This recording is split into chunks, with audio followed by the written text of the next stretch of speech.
What do you think happens to matchmaking? Dating apps. What happens to dating apps? Yeah. We just met one yesterday. That's why I'm asking. Which one? Niche. Oh, Nandini. Yeah. Nice. They will evolve. Because Into? Probably it will be a continuation of some of these, AI products that know everything about you, and they know everything about a lot of other people that might be a good fit for you. And they could be able to make curated intros and could be able to handle the beginning of the conversation so that you get to the actual, date. Because today's AI apps in at least the West, they're more like entertainment products than actual dating apps. Yeah, I think you get the dopamine from matching, not from dating. Right. So it's something like 30% of people who are in the swipe left and right, they've never been on a date. Yeah. And then these products were built for like a different generation where, people were not as gender fluid.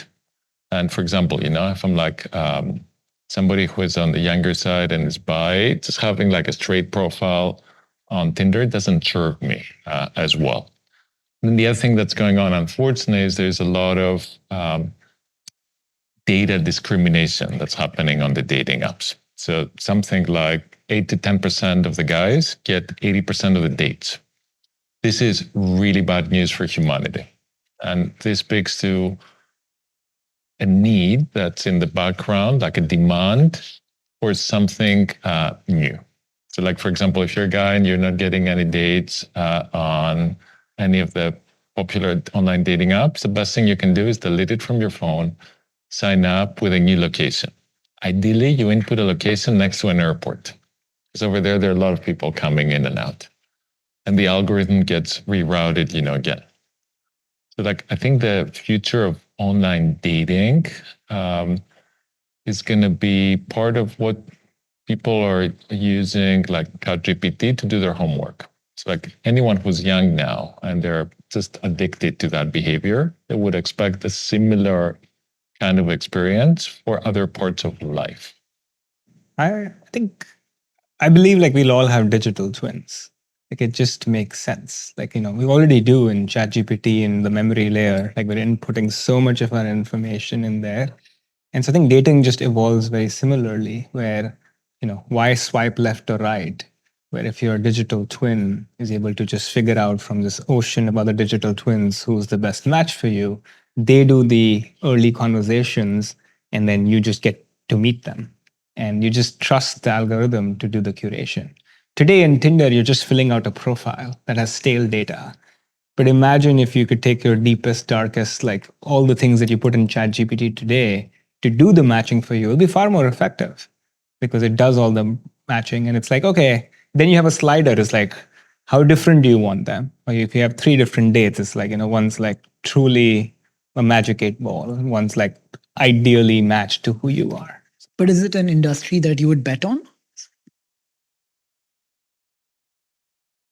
You would want to allocate money behind it? There's one of the dating apps in Menlo's portfolio is like Raya, which was a good investment. But generally, dating apps today are you'd have to have something unique for it to be a good bet. I think Nico probably knows more, but you guys both are more consumer investors than I am. I mean, with consumer, it's just really tough to bet on these things unless you see some element of traction already. Like you need to know that it works. But correct me if I'm wrong. And Facebook was a dating product in the early days. So would you invest in the next Facebook that's going to look very different than it? Yes, you would. What is the single best dating product today if you're a very successful person? Probably Instagram. Because over there, you can slide into other famous people, beautiful people's DMs, and they would reply back at you. But over time, these things will evolve. And then I think there's something to be said about offline experiences around dating becoming a lot more desirable for people. Like in a world where the online experiences are very addictive and we have them in abundance, what becomes scarce? They're very awesome, cool offline experiences. So anyone who has the means would want to be part of that. So if somebody's building a dating app, they should solve not just for meeting someone, but also for the date. Absolutely.